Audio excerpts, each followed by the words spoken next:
All right, so here we go. So looking at the road to revolution, and revolution again is when you're making a big change because you want something changed to make it better.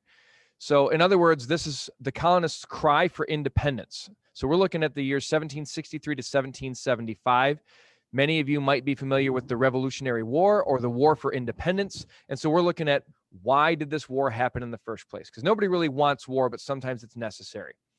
So the British got crazy with power and control. Remember, we just talked about on Wednesday that the colonists and the British defeated the French and Indians in the French and Indian War. Well, now the British had that go to their head a little bit. They got a little power hungry, but they also were in debt. And so they needed money to pay off these war debts because war is so costly. Native Americans were continuing to attack the some of the colonists, which was affecting how much money the British were going to make. So to try and keep the Native Americans happy or at least at peace, the British started to make laws to the colonists saying you can't go west of the Appalachian Mountains. And they did this to try and create peace with the Native Americans, but many of the colonists said, well, why? Why can't we go past there? We need to, there's land out here, we can purchase it. We won it in the French and Indian War anyway. So since it belongs to England and we belong to England, we feel that we should be able to go further out west. So this proclamation of 1763, where the British said you can't go past the Appalachian Mountains, that started to make many colonists feel that the British were exercising too much power. But the bigger problem was debt. So taxes were issued by the British Prime Minister George Grenville. And the Prime Minister is kind of somebody who is not the king, but they're, in a sense, the person in charge, the power, or the point man for the king. And he realized the best way for Britain to pay off these debts was to tax the colonists, or in other words, kind of charge them rent or payback for protecting them during the war and for taking care of them and protecting them from the French and Indian attacks after the war. So the first tax that was placed was on sugar. And this was in high demand. So anytime you're putting a tax on something, you want to tax items that are going to be very popular. It's going to help the government make money. However, it upset the colonists because this was a higher tax than what they were comfortable paying. And not that they minded paying taxes, but the big problem here was they weren't getting much in return. So they said, we're paying these taxes on sugar and on printed legal documents like diplomas, marriage papers, wills, playing cards, newspapers. But what are we getting in return? Okay. Yeah, you keep telling us that you protected us and helped us in the French and Indian War, but that was almost 10 years ago. We want some sort of representation. We want a voice in government. So if you're making government decisions that are going to affect us, we should at least have a part in that. And so they started this cry that said no taxation without representation. So colonists started to not pay the taxes. They were refusing to pay. And that's that vocab word that we used, boycotting. Okay. So they're boycotting some of these goods. They're not buying British sugar. They're buying it from other countries. They're not purchasing some of these printed documents because there was a stamp tax on it. So they said if they didn't have representation in British Parliament, which was the lawmaking legislative group in England, then the colonists weren't going to pay their taxes. So if they had to pay, they wanted a say. Think of it that way. That's what we mean by no taxation without representation. They wanted a voice. So if you're going to tax us, if you're going to make us pay money, we need something in return. So when tax collectors came to start collecting this money, they were people were throwing rocks at them. They were making these dummies or these cloth lookalikes and burning them, sending a message to say, this could be you. If you come and try and collect taxes in our colony, in our town, then we might capture you, we might hang you from a tree, and we might burn you at the stake. All right. So it was a way to send a powerful message. They also felt that the British were being hypocritical. They said, what about the Magna Carta? When in 1215, they made the king agree no unfair taxes. You're going to allow us to have representation. You're going to give us some of our individual rights, like right to a trial by a jury, right to call witnesses on our behalf, rights that we have that can't be taken away from us. Now you're basically doing away with that. What about the English Bill of Rights when those things in the Magna Carta were echoed? Why are those rights not given to us now? Right. So here's what some of those effigies look like. So they would make this like cloth representation. They'd light it on fire. So when those tax collectors came, they would see an angry mob who is kind of psychotic looking and, pumping their fists and saying, yeah, this is going to be you if you keep coming to try and collect taxes. So go back and tell King George that we want a voice in government. Go back and tell Parliament that we as colonists should have some form of representation here, and not just you guys over there telling us everything we have to do. And we don't like that stuff. So starting to move toward unity, colonists peacefully asked the British to repeal or take away the taxes. British said no, so the colonists continued to boycott. And this was important because the best way to get people to listen to you is by threatening how much money they're going to make. Most people, they're going to listen if they're threatened with not making money or if it's going to hurt their finances. So shortly after, the king repealed or took away the tax on stamps and on sugar, but he still was taxing the tea. And he also passed a law called the Declaratory Act, which is what I like to refer to as the because I said so law. So think about it whenever somebody asks you to do something and you wonder why, and they say, because I said so.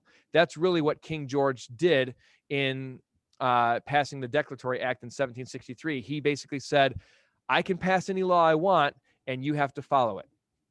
So more taxes come.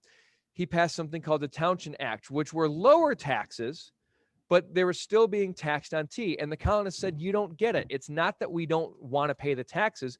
We don't want to pay it if we're not getting representation in government. So again, like we see here, no taxation without representation. So now the British government was trying to show that they still needed to prove that they were more powerful than the colonists. They didn't want to give in every time that the colonists boycotted. So they passed something called the Writs of Assistance. And writs were these search warrants basically that said, we think that you are smuggling or stealing some goods and not paying a tax on them. So we're going to allow our British officers to go into your homes and search your property, search your home, search your belongings, checking to see that, to make sure that you have paid the taxes on those items. Today we have receipts. So anytime you pay for something, hang on to your receipt. That's proof that you paid for it legally. Otherwise, people might assume that you obtained it illegally. But today, warrants are a lot more liberal than back at this time. So these writs, or these warrants that were issued by the English Crown, essentially said that they could search you anytime. They didn't have to give a reason. Today, a search warrant has to say where they're searching, what they're looking for, and they have to follow the rule of law. The English Crown didn't have to at that point. So more protests abound, and now we start to see groups and organizations who are organizing protests and boycotts of the British government. And the most famous one was known as the Sons of Liberty. And this group of people, led by Sam Adams, got colonists together, primarily in the New England colonies, and said, let's continue to protest buying British products. So we're not going to buy the British tea anymore. We're not going to buy items from England. We're going to take our money elsewhere. If we did that today, that would be like if anybody boycotted Target or Walmart and said, because of something that they did or they said, I'm not going to spend my money there, I'm going to spend it somewhere else. And if I go on social media and I spread the word that, you shouldn't buy from this store or from this company, that's going to hurt their bottom line. That's going to hurt them financially, and it can be a very powerful tool. But you got to be careful, because you can't go spreading rumors and lies, because that can get you in legal trouble. It's called libel if it's written, or slander if it's spoken. Okay, so more things start to occur. The king is really, really upset that the colonists are protesting and boycotting. So in an effort to try and make the colonists happy, he says, all right, I'm going to take away all the taxes except for the tax on tea. Colonists said, dude, you're still not getting it. It's not the taxes, it's no representation. We want a voice. We want representative government. And until you give us that, we're going to continue to protest. We're going to continue to hurt your economy. And so fighting begins. So again, tea was this problem. And so this Tea Act, or this tea tax of 1773, which still taxed on the British tea, and this was the big moneymaker for England. Colonists were not buying this. They still protested. They still boycotted, and they took it a step further. So in December of 1773, they dressed up as a group of Native Americans, boarded a British ship that had all this tea that was loaded onto it, and they threw it into the nasty, dirty water of the Boston Harbor. So they basically destroyed a big shipment of tea that the British were looking to make money off of. That would be the same as somebody going in today and setting fire to a store. So some of the looting and the rioting and the arsons that were as a result of various protests for social justice. That was very similar to the Boston Tea Party back in 1773. So they snuck aboard and dumped the tea in the water, making it no good because nobody wants to drink tea that now it's not ground up into the grounds. It's now permeating through that dirty harbor water.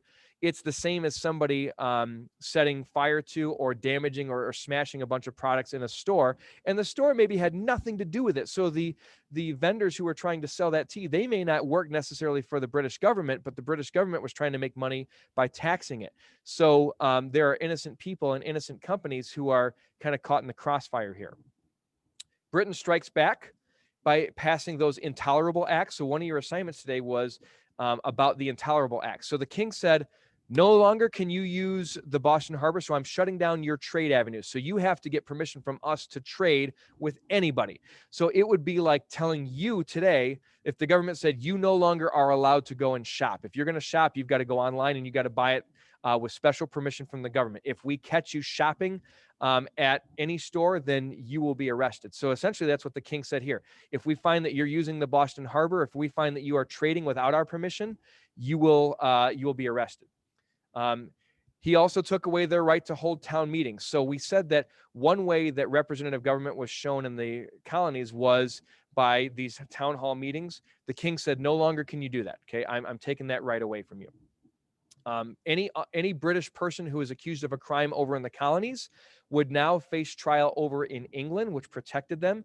And also the king said, I'm going to pass something called the Quartering Act. So as we're searching your homes for smuggled goods, some of our officers are going to need to eat. They're going to need to be able to have a place to sleep. So by law, you have to let them come into your home and take shelter there. You don't have a choice. So even though they're a stranger to you, they may make you nervous, but our law, the Quartering Act, says you have to let them in and you have to give them refuge.